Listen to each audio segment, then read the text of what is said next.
Bonjour à tous. Aujourd'hui, nous célébrons le Vendredi Saint. Sûrement un des jours les plus difficiles pour les chrétiens. Le jour où nous mettons devant la croix du crucifié, où nous essayons de ne pas détourner le regard. Très souvent, on regarde ailleurs, on regarde plutôt les bons moments de la vie de Jésus. Là, nous nous trouvons devant le Christ crucifié. Ce jour est crucifié le Créateur du monde. Il est là, attaché. L'évangile de Jean que nous allons lire insiste beaucoup là-dessus. Il est attaché, il est couronné d'épines. Lui, le roi des cieux. Alors ce mystère retentit jusque dans ce lieu où nous vivons, où nous sommes maintenant réunis, ou même en famille, chacun peut-être chez lui tout seul. Je vous invite tout de suite à prendre une croix, à faire en sorte que vous ayez une croix à proximité. Alors nous disons ensemble, le Christ s'est fait pour nous obéissant jusqu'à la mort, et la mort sur une croix. Le Christ s'est fait pour nous obéissant jusqu'à la mort, et la mort sur une croix.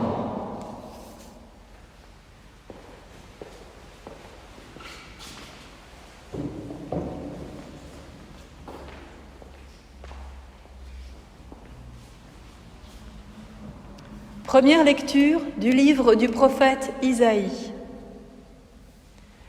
Mon serviteur réussira, dit le Seigneur.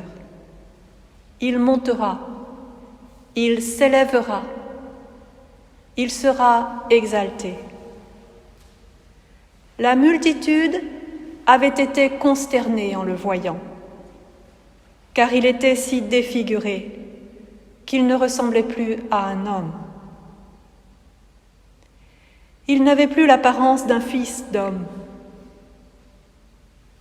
Il étonnera de même une multitude de nations. Devant lui, les rois resteront bouche bée, car ils verront ce que jamais on ne leur avait dit. Ils découvriront ce dont ils n'avaient jamais entendu parler.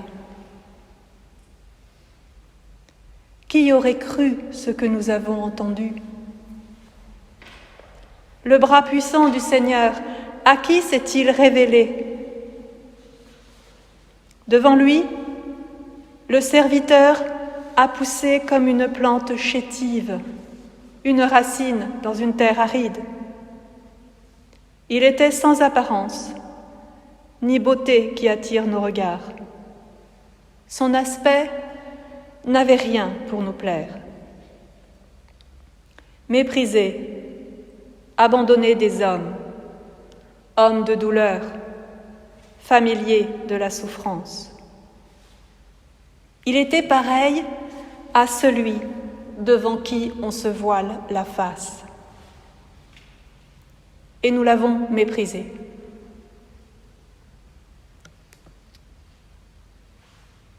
Comptez pour rien. En fait, c'étaient nos souffrances qu'il portait, nos douleurs dont il était chargé. Et nous pensions qu'il était frappé, meurtri par Dieu, humilié. Or, c'est à cause de nos révoltes qu'il a été transpercé, à cause de nos fautes qu'il a été broyé. Le châtiment qui nous donne la paix a pesé sur lui. Par ses blessures, nous sommes guéris. Nous étions tous errants comme des brebis, chacun suivait son propre chemin. Mais le Seigneur a fait tomber sur lui nos fautes à nous tous. Maltraité, il s'humilie, il n'ouvre pas la bouche. Comme un agneau conduit à l'abattoir, comme une brebis muette devant les tondeurs, il n'ouvre pas la bouche. Arrêté, puis jugé, il a été supprimé. Qui donc s'est inquiété de son sort ? Il a été retranché de la terre des vivants, frappé à mort par les révoltes de son père. On a placé sa tombe avec les méchants, son tombeau avec les riches. Et pourtant, il n'avait pas commis de violence. On ne trouvait pas de tromperie dans sa bouche. Broyé par la souffrance, il a plu au Seigneur. S'il remet sa vie en sacrifice de réparation, il verra une descendance. Il prolongera ses jours. Par lui, ce qui plaît au Seigneur réussira.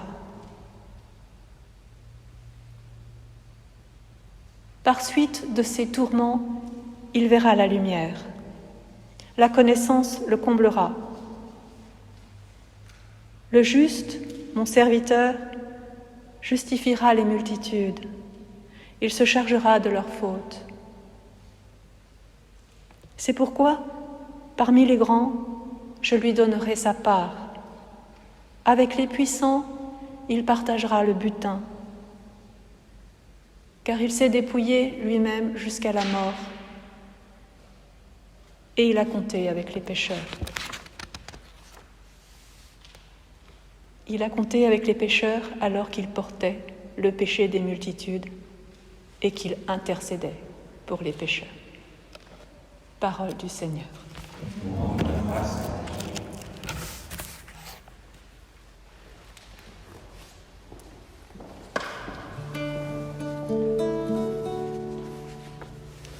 Entre tes mains, je remets ma vie. Entre tes mains, je remets ma vie. En toi, Seigneur, j'ai mon refuge. Garde-moi d'être humilié pour toujours. En tes mains, je remets mon esprit. Tu me rachètes, Seigneur, Dieu de vérité. Entre tes mains, je remets ma vie. Je suis la risée de mes adversaires et même de mes voisins. Je fais peur à mes amis. S'ils me voient dans la rue, ils me fuient. Entre tes mains, je remets ma vie. Moi, je suis sûr de toi, Seigneur. Je dis, tu es mon Dieu. Mes jours sont dans ta main. Délivre-moi des mains hostiles qui s'acharnent. Entre tes mains, je remets ma vie. Sur ton serviteur, que s'illumine ta face. Sauve-moi par ton amour. Soyez forts, prenez courage, vous tous qui espérez le Seigneur. Entre tes mains, je remets ma vie.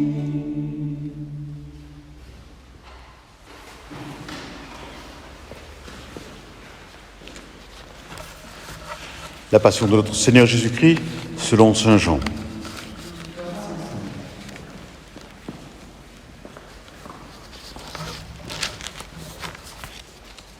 Après le repas, Jésus sortit avec ses disciples et traversa le torrent du Cédron.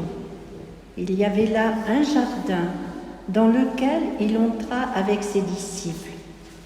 Judas, qui le livrait, connaissait l'endroit lui aussi, car Jésus y avait souvent réuni ses disciples. Judas prit donc avec lui un détachement de soldats et des gardes, envoyés par les chefs des prêtres et les pharisiens.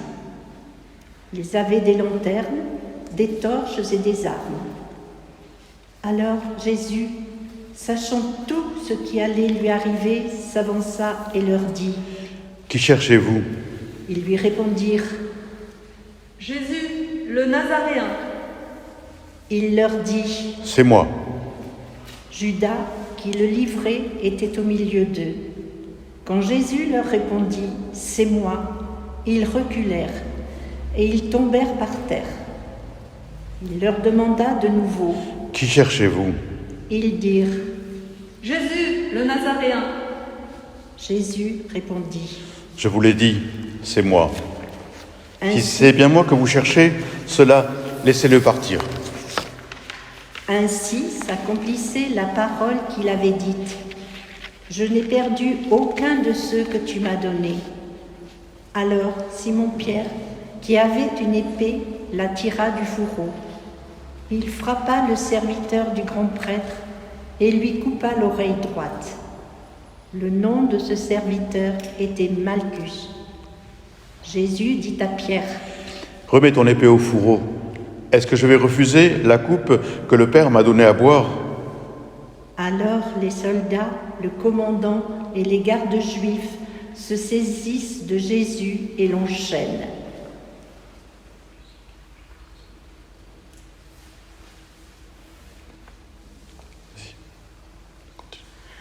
Ils l'emmenèrent d'abord chez Anne, beau-père de Caïphe, le grand prêtre de cette année-là.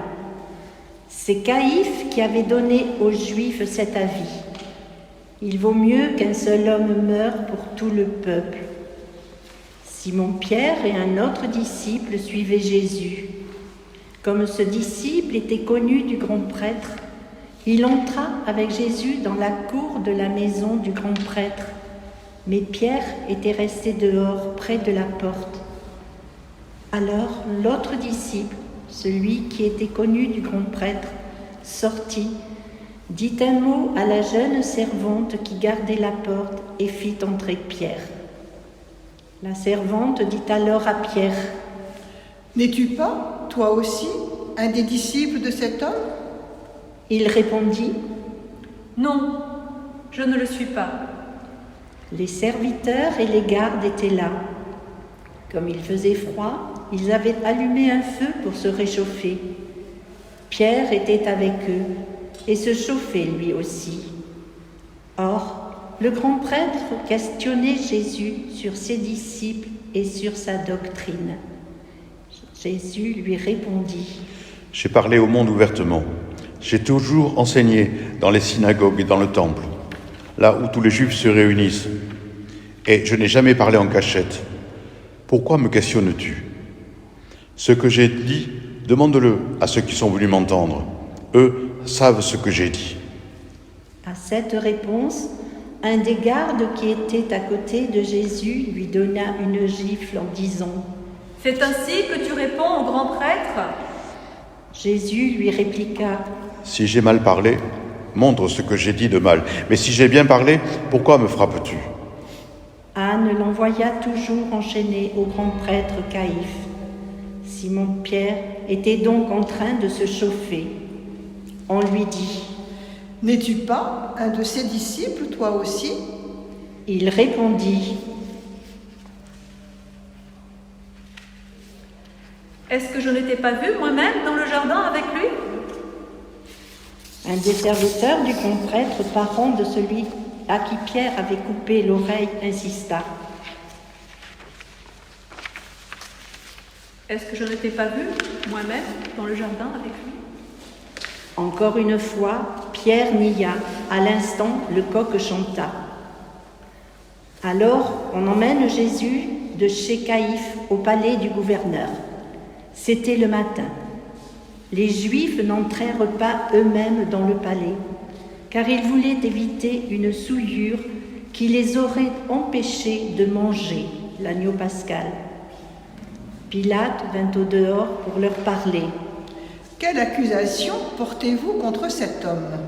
Ils lui répondirent, « S'il ne s'agissait pas d'un malfaiteur, nous ne te l'aurions pas livré. » Pilate leur dit, « Reprenez-le et vous le jugerez vous-même, suivant votre loi. » Les Juifs lui dirent, « Nous n'avons pas le droit de mettre quelqu'un à mort. » Ainsi s'accomplissait la parole que Jésus avait dite pour signifier de quel genre de mort il allait mourir.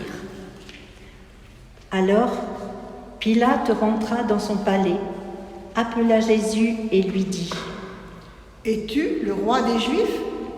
Jésus lui demanda : « Dis-tu cela de toi-même ou bien parce que d'autres te l'ont dit ?» Pilate répondit : « Est-ce que je suis juif, moi ? Ta nation et tes chefs de prêtres m'ont livré à toi. Pourquoi ? Qu'as-tu donc fait ?» Jésus déclara : « Ma royauté ne vient pas de ce monde. Si ma royauté venait de ce monde, j'aurais des gardes qui se seraient battus pour que je ne sois pas livré aux Juifs. Non, ma royauté ne vient pas d'ici. » Pilate lui dit : « Alors, tu es roi ?» Jésus répondit : « C'est toi qui dis que je suis roi. Je suis né, je suis venu dans le monde pour ceci, rendre témoignage à la vérité. Tout homme qui appartient à la vérité entend ma voix. » Pilate lui dit : « Qu'est-ce que la vérité ?» Après cela, il sortit de nouveau pour aller vers les Juifs et il leur dit : « Moi, je ne trouve en lui aucun motif de condamnation. Mais c'est la coutume chez vous que je relâche quelqu'un pour la Pâque. Voulez-vous que je vous relâche le roi des Juifs ?» Mais ils se mirent à crier : Pas lui, Barabbas. Ce Barabbas était un bandit. Alors, Pilate ordonna d'emmener Jésus pour le flageller. Les soldats tressèrent une couronne avec des épines et la lui mirent sur la tête. Puis ils le revêtirent d'un manteau de peau. Ils s'avançaient vers lui et ils disaient : Honneur à toi, roi des Juifs. Et ils le giflaient. Vous n'aurez pas compris lorsque viendra mon heure. Vous n'aurez pas compris grand-chose à ma chanson. Vous n'aurez pas compris, mais il faut que je meure pour qu'à votre folie soit donné le pardon. Vous n'aurez pas compris, vous fermerez vos portes, vous fermerez vos cœurs au soleil de l'amour, et vous vous en irez, lamentable cohorte, vers d'autres horizons qui reculent toujours. Oh, Gethsémani, la lune danse dans les arbres. Oh, Gethsémani, le vieux pressoir est plein de fruits. Pilate sortit de nouveau pour dire aux Juifs : Voyez, je vous l'amène dehors pour que vous sachiez que je ne trouve en lui aucun motif de condamnation. Alors Jésus sortit, portant la couronne d'épines et le manteau de pourpre. Et Pilate leur dit : Voici l'homme. Quand ils le virent, les chefs des prêtres et les gardes se mirent à crier : Crucifie-le, crucifie-le. Pilate leur dit : Reprenez-le et crucifiez-le vous-même. Moi, je ne trouve en lui aucun motif de condamnation. Les Juifs lui répondirent : Nous avons une loi, et suivant la loi, il doit mourir, parce qu'il s'est prétendu fils de Dieu. Quand Pilate entendit ces paroles, il redoubla de crainte. Il rentra dans son palais et dit à Jésus : D'où es-tu ? Jésus ne lui fit aucune réponse. Pilate lui dit alors : Tu refuses de me parler, à moi ? Ne sais-tu pas que j'ai le pouvoir de te relâcher et le pouvoir de te crucifier ? Jésus répondit : Tu n'aurais aucun pouvoir sur moi si tu ne l'avais pas reçu d'en haut. Ainsi, celui qui m'a livré à toi est chargé d'un péché plus grave. Dès lors, Pilate cherchait à le relâcher, mais les Juifs se mirent à crier : Si tu le relâches, tu n'es pas un ami de l'empereur. Quiconque se fait roi s'oppose à l'empereur. En entendant ces paroles, Pilate amena Jésus au dehors. Il le fit asseoir sur une estrade à l'endroit qu'on appelle le dallage, en hébreu Gabata. C'était un vendredi, la veille de la Pâque, vers midi. Pilate dit aux Juifs: « Voici votre roi. » Alors ils crièrent: « À mort, à mort, crucifie-le !» Pilate leur dit: « Vais-je crucifier votre roi ?» Les chefs des prêtres répondirent: « Nous n'avons pas d'autre roi que l'empereur. » Alors il leur livra Jésus pour qu'il soit crucifié, et ils se saisirent de lui.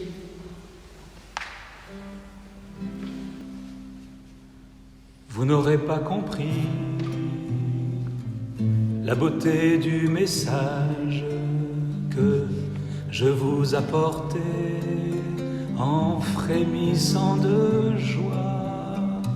Vous n'aurez pas compris, vous croirez être sage en clouant la sagesse au gibet de la croix. Et vous profanerez toute la paix du monde en faisant retentir les cris de votre orgueil. Et vous vous en irez pour conquérir le monde, et vous n'y sèmerez que la ruine et le deuil. Oh, Gethsémani, la lune danse dans les arbres. Oh, Gethsémani, le vieux pressoir est plein de fruits. Jésus, portant lui-même sa croix, sortit en direction du lieu dit en hébreu Golgotha, nom qui se traduit calvaire, c'est-à-dire crâne. Là, ils le crucifièrent, et avec lui 2 autres, un de chaque côté, et Jésus au milieu.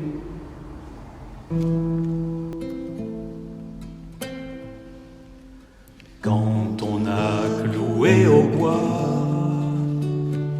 l'homme-dieu, quand on a dressé l'amour sur la croix, on attendait ce jour-là que s'ouvre le ciel. On attendait ce jour-là que s'ouvre le ciel. Le ciel n'a pas répondu, la prière s'est perdue dans la nuit, dans la nuit. Pilate avait rédigé un écriteau qu'il fit placer sur la croix avec cette inscription: Jésus le Nazaréen, roi des Juifs. Comme on avait crucifié Jésus dans un endroit proche de la ville, beaucoup de Juifs lurent cet écriteau, qui était libellé en hébreu, en latin et en grec. Alors les prêtres des Juifs dirent à Pilate: Il ne fallait pas écrire « roi des Juifs », il fallait écrire « cet homme a dit « je suis le roi des Juifs ». Pilate répondit: Ce que j'ai écrit, je l'ai écrit. Quand les soldats eurent crucifié Jésus, ils prirent ses habits. Ils en firent 4 parts, une pour chacun. Restait la tunique. C'était une tunique sans couture, tissée d'une pièce de haut en bas. Alors ils se dirent entre eux: Ne la déchirons pas. Tirons au sort celui qui l'aura. Ainsi s'accomplissait la parole de l'Écriture. Ils se sont partagés mes habits.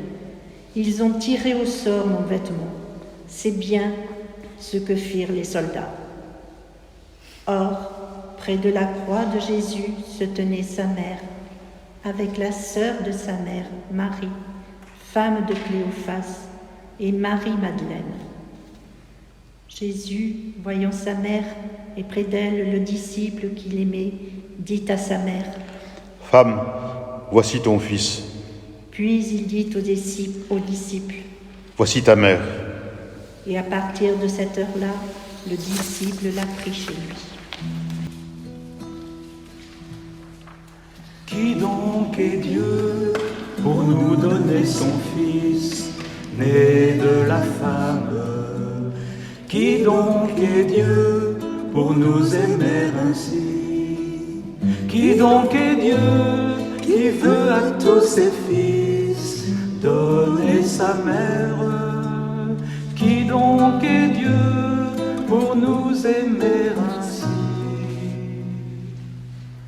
Après cela, sachant que désormais toutes choses étaient accomplies et pour que l'écriture s'accomplisse jusqu'au bout, Jésus dit, « J'ai soif. » Il y avait là un récipient plein d'une boisson vinaigrée. On fixa donc une éponge remplie de ce vinaigre à une branche d'hysope, et on l'approcha de sa bouche. Quand il eut pris le vinaigre, Jésus dit, « Tout est accompli. » Puis, inclinant la tête, il remit l'esprit.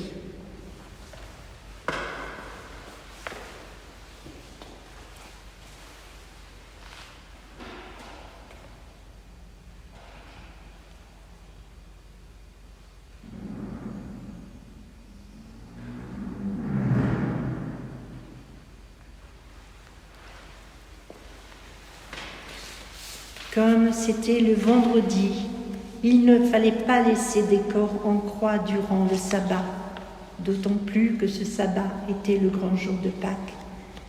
Aussi, les Juifs demandèrent à Pilate qu'on enlève les corps après leur avoir brisé les jambes.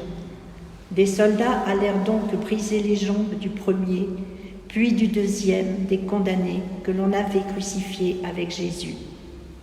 Quand ils arrivèrent à celui-ci, voyant qu'il était déjà mort, ils ne lui brisèrent pas les jambes, mais un des soldats, avec sa lance, lui perça le côté, et aussitôt il en sortit du sang et de l'eau. Celui qui a vu rend témoignage afin que vous croyiez vous aussi. Son témoignage est véridique et le Seigneur sait qu'il dit vrai. Tout cela est arrivé afin que cette parole de l'Écriture s'accomplisse. Aucun de ces os ne sera brisé. Et un autre passage dit encore, « Ils lèveront les yeux vers celui qu'ils ont transpercé. » Qui donc est Dieu? L'amour est-il son nom et son visage? Qui donc est Dieu pour nous aimer ainsi? Qui donc est Dieu qui fait de nous ses fils à son image? Qui donc est Dieu pour nous aimer ainsi? Après cela, Joseph d'Arimathie, qui était disciple de Jésus, mais en secret par peur des Juifs, demanda à Pilate de pouvoir enlever le corps de Jésus. Et Pilate le permit. Joseph vint donc enlever le corps de Jésus. Nicodème, celui qui la première fois était venu trouver Jésus pendant la nuit, vint lui aussi. Il apportait un mélange de myrrhe et d'aloès pesant environ 100 livres. Ils prirent le corps de Jésus et ils l'enveloppèrent d'un linceul en employant les aromates selon la manière juive d'ensevelir les morts. Près du lieu où Jésus avait été crucifié, il y avait un jardin. Et dans ce jardin, un tombeau neuf, dans lequel on n'avait encore mis personne. Comme le sabbat des Juifs allait commencer et que ce tombeau était proche, c'est là qu'ils déposèrent Jésus. Voilà ce récit de la Passion C'est Saint Jean qui le prend à son compte, ce récit. Et je ne sais pas, en comparaison avec les autres, on dirait que c'est pas le même Jésus. Dans les autres passions racontées par Matthieu, Marc et Luc, on voit un Jésus qui est plutôt écrasé, qui n'est pas maître de la situation, qui souffre, qui est vraiment dominé. Or là, au contraire, on a un Jésus qui vraiment maîtrise la situation, un Jésus dominant. C'est vrai que vous savez que les évangiles de Jean l'évangile de Jean a été écrit plusieurs dizaines d'années après que les autres aient écrit. Et donc Jean a réfléchi sur la passion, il a réfléchi sur Jésus. Il a ce recul que les premiers n'avaient pas vraiment. Et donc à travers la passion, il voit le Jésus, Fils de Dieu. Il voit sa dignité, il voit sa royauté. Ce Jésus, chez Saint Jean, bien sûr, il est attaché, mais il domine. Il domine. Quand il dit « c'est moi », ceux qui viennent l'arrêter tombent par terre. Il tient tête même à Pilate. Devant Pilate, il se rabaisse pas. Il lui répond franchement. Et donc, c'est pas un Jésus qui a peur. C'est un Jésus qui accomplit les Écritures à plusieurs reprises. On dit. C'est parce quand on partage les vêtements, c'est écrit déjà, tout est écrit déjà, et on voit un Jésus qui accomplit les Écritures. Il y a d'autres choses qui sont importantes. Bien sûr, Jésus qui donne à Jean sa mère, et qui donne à sa mère Jean, c'est une façon de dire, ça y est, nous sommes nous-mêmes les fils comme Jésus, nous sommes fils de Dieu. Marie est notre mère. C'est de là que ça s'accroche. On a aussi un Jésus qui, Jean ne dit pas qu'il meurt, il envoie l'Esprit. Il envoie l'Esprit. C'est vraiment pour dire que par sa mort, Jésus nous envoie l'Esprit Saint. Et il ne fait pas simplement que de mourir, comme d'autres peuvent mourir. Vraiment, il nous envoie son Esprit Saint. Il y a comme ça tout un tas d'éléments dans ce texte qui nous montrent un Jésus qui est le Maître, qui est vraiment Fils de Dieu. Même, vous savez, de son côté coule du sang et de l'eau. On a voulu y voir l'image du baptême et des sacrements. Bref, vraiment tout ce texte de Jean est fait pour nous dire attention, celui qui est là, c'est vraiment un roi, c'est vraiment le Fils de Dieu. C'est pas un vulgaire condamné que l'on va mettre sur une croix. C'est le Fils de Dieu. Alors, nous, dans notre foi, il faut surtout pas choisir entre les deux, entre le Christ qui est très très humain dans les synoptiques, dans les autres évangiles, qui souffre, qui meurt, qui est vraiment rejeté, comme le disait aussi le prophète Isaïe, comme quelqu'un qui est vraiment au bas de l'échelle, et puis ce Jésus dans l'évangile de Jean qui au contraire nous montre sur notre face. Nous, dans notre foi, il faut garder les deux, à la fois l'extrême humanité de Jésus, le fait qu'il ait souffert, qu'on se soit moqué de lui, qu'on l'ait rejeté, et puis en même temps, à travers ça, c'est le Fils de Dieu qui paraît. C'est important parce que c'est l'image de Dieu. Jésus est l'image de Dieu. Dieu a voulu se révéler par cette image-là. Et cette image-là, c'est les deux aspects. C'est l'aspect humain, pauvre, méprisé, mais en même temps, à travers, c'est toute la grandeur de Dieu qui s'exprime à travers Jésus.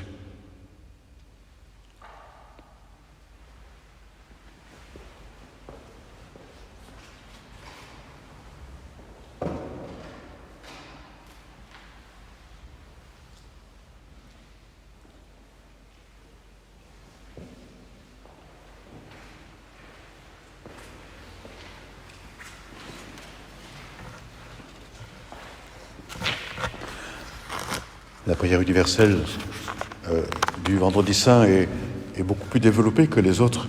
C'est la seule fois où vraiment nous prions vraiment pour l'Église universelle et pour le monde. Prions pour la Sainte Église de Dieu.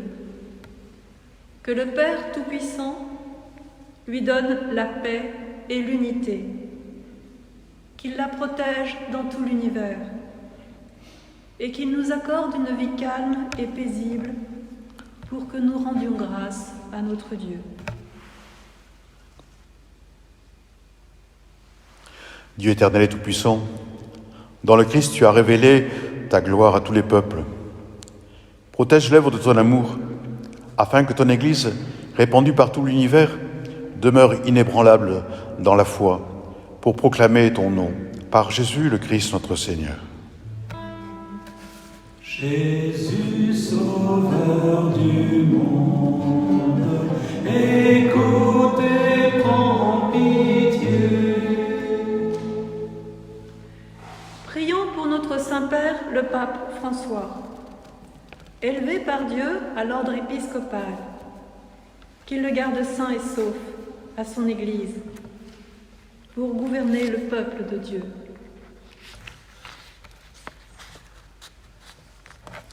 Dieu éternel et tout-puissant, dont la sagesse organise toutes choses, daigne écouter notre prière. Protège avec amour le pape que tu as choisi, afin que, sous la conduite de ce pasteur, le peuple chrétien que tu gouvernes progresse toujours dans la foi, par Jésus le Christ notre Seigneur. Jésus, sauveur du monde, écoute et prends pitié. Prions pour notre évêque, pour tous les évêques, les prêtres, les diacres, pour tous ceux qui remplissent dans une grande solitude des ministères dans l'Église, et pour l'ensemble du peuple des croyants.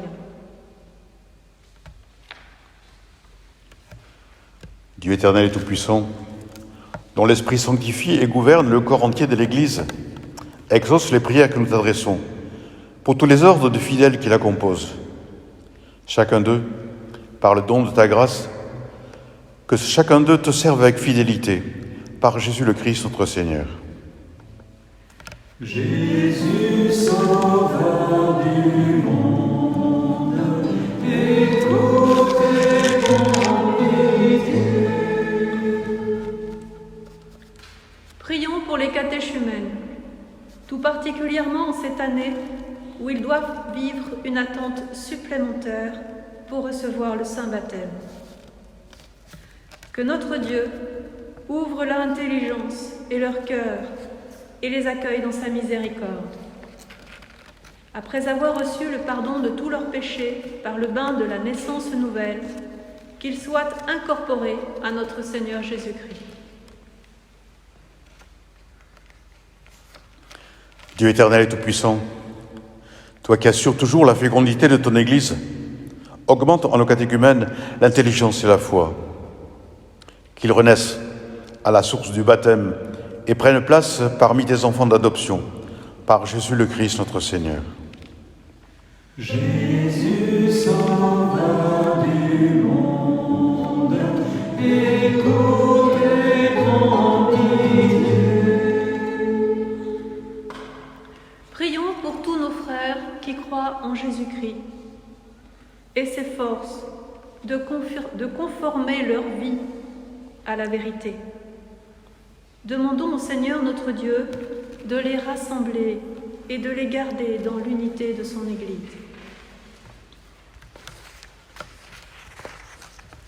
Dieu éternel et tout-puissant, toi qui rassembles ce qui est dispersé et qui fais l'unité de ce que tu rassembles, regarde avec amour l'Église de ton Fils.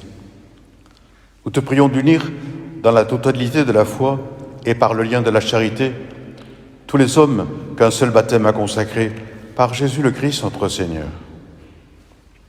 Jésus, sauveur du monde, écoute et prends pitié. Prions pour les Juifs, à qui Dieu a parlé en progresse dans l'amour de son nom et la fidélité à son alliance.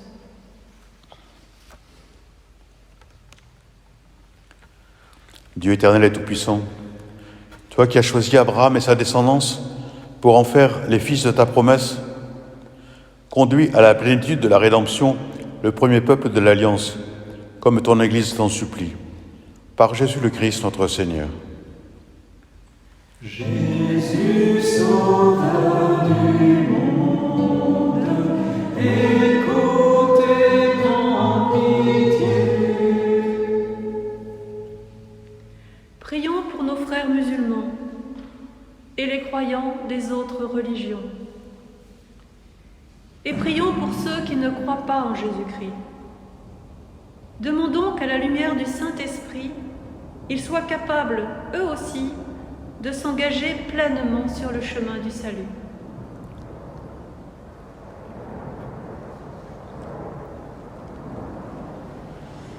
Dieu éternel et tout-puissant, donne à ceux qui ne croient pas au Christ d'aller sous ton regard avec un cœur sincère, afin de parvenir à la connaissance de la vérité.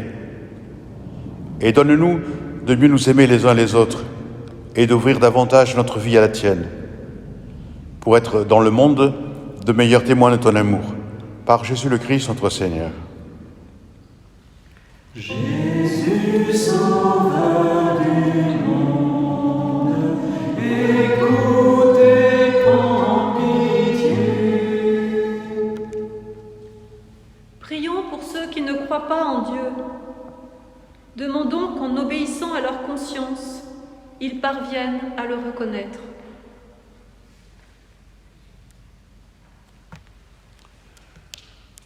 Dieu éternel et tout-puissant, toi qui as créé les hommes pour qu'ils te cherchent de tout leur cœur et que leur cœur s'apaise en te trouvant, fais qu'au milieu des difficultés de ce monde, tous puissent discerner les signes de ta bonté et rencontrer des témoins de ton amour.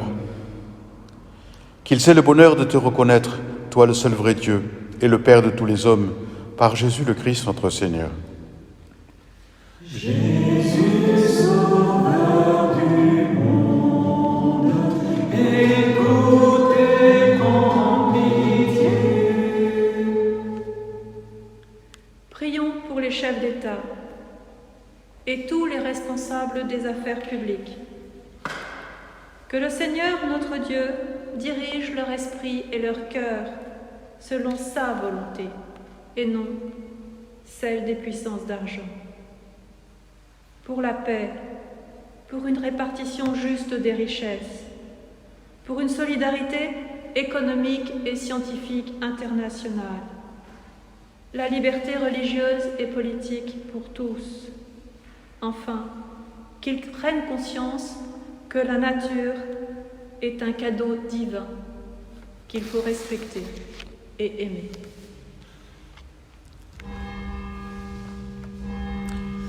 Dieu éternel et tout-puissant, toi qui tiens en ta main le cœur des hommes et garantis les droits des peuples, viens en aide à ceux qui exercent le pouvoir.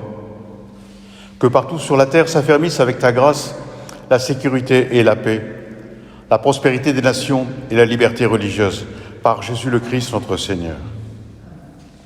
Jésus, sauveur du monde, écoute et prends pitié.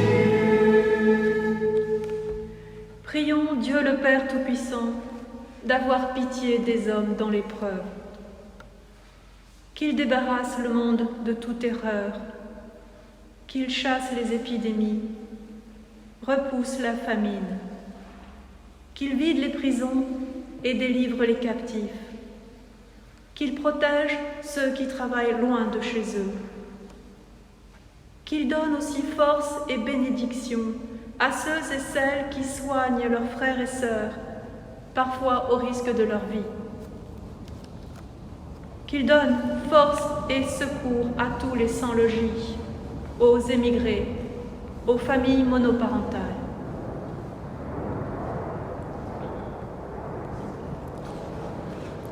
Dieu éternel et tout-puissant, consolation des affligés, force de ceux qui peinent, entends les prières des hommes qui t'appellent quelle que soit leur souffrance.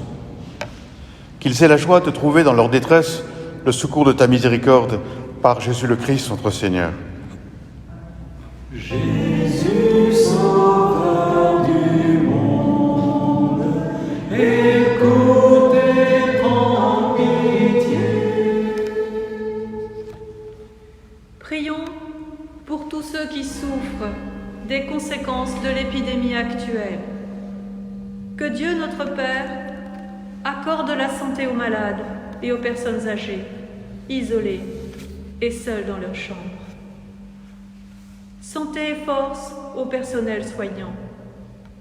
Réconfort aux familles et salut à toutes les personnes qui ont trouvé la mort.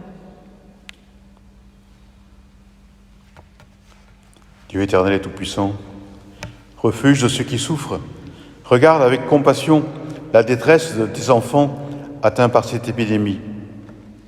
Soulage la douleur des malades, donne la force à ceux qui les soignent, accueille dans ta paix ceux qui sont morts. Et en ce temps d'épreuve, accorde à tous le réconfort de ta miséricorde par le Christ notre Seigneur. Jésus, Sauveur du monde, écoute et prends pitié.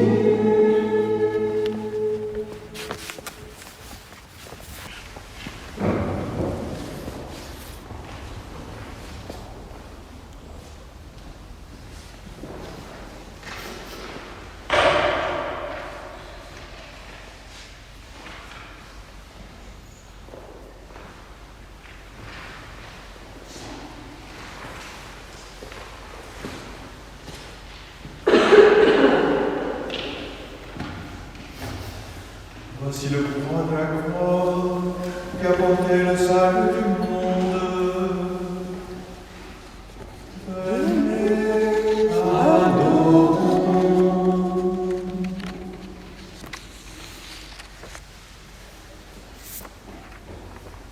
Voici le pouvoir de la croix qui a porté le salut du monde.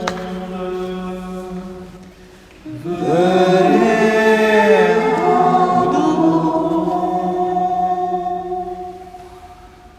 voici le poids de la croix qui a porté le salut du monde. Venez, adorons.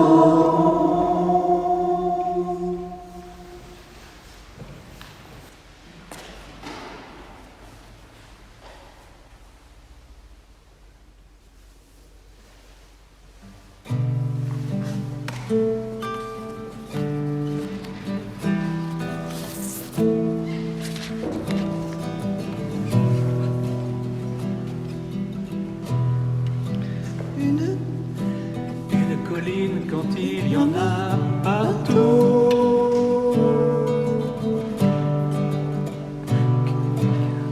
Quelqu'un a porté une croix et des clous. Les gens se pressent et restent là debout. Voilà celui qui prétend parler pour nous. On rit de voir les marques à ses genoux. Dans chaque cœur, il peut faire un froid d'igloo. On se bouscule pour voir l'homme blessé. Ce qu'il murmure avec son regard baissé. C'est de l'amour que j'ai voulu vous laisser. L'amour, y en aura jamais assez. Il est partout sous chaque étoffe froissée, dans chaque épine de ma couronne tressée. Les les hommes soudain se sont montrés pressés. On l'a fait marcher vers cette croix dressée. Ses mains qui n'avaient jamais fait qu'embrasser. Ça n'a pris qu'un instant pour les traverser. Je vous laisse à ces quelques larmes versées et des siècles pour y penser. Les mots glissés de son visage penché. Dans chaque cœur, il y a un printemps caché. C'est le trésor qu'il vous faudra rechercher. Entre les pierres et sous les herbes séchées. Pour le faire boire, un homme s'est approché. Voilà l'espoir auquel il faut s'accrocher.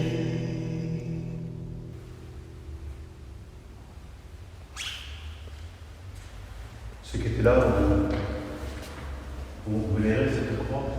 Peut-être que chez vous aussi, vous avez demandé de prendre une croix, et sans doute que vous l'avez vénérée aussi, que l'embrasser, peut-être passer des uns aux autres, peut-être. C'est important de se retrouver comme ça. Nous sommes comme Marie Cléophas, comme Marie-Madeleine, comme Jean, au pied de cette croix.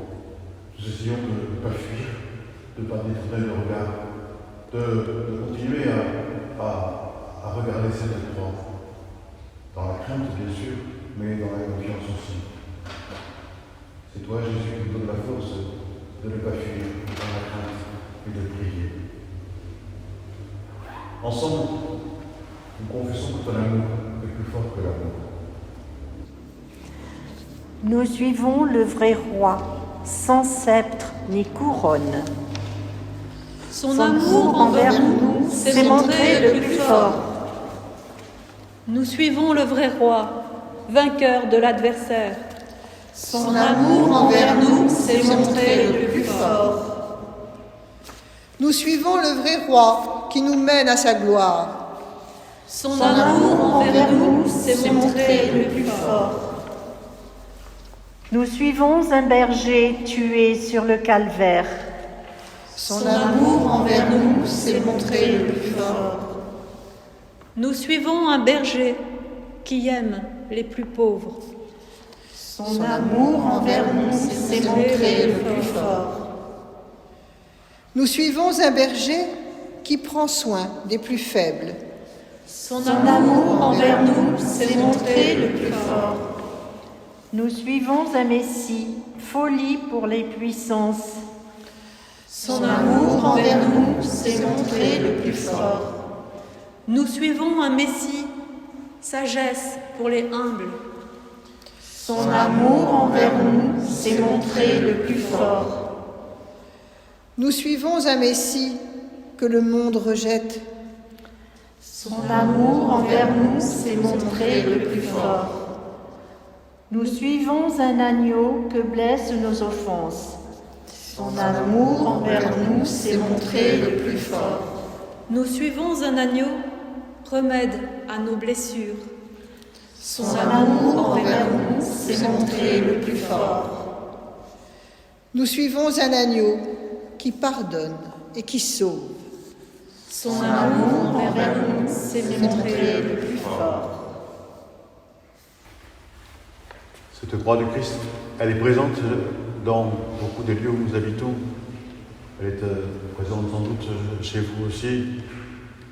Alors nous la vénérons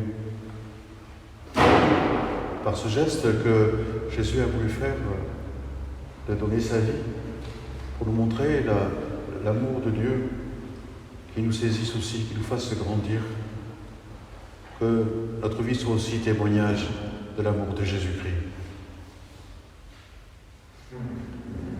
Notre Père, qui es aux cieux, que ton nom soit sanctifié, que ton règne vienne, que ta volonté soit faite sur la terre comme au ciel.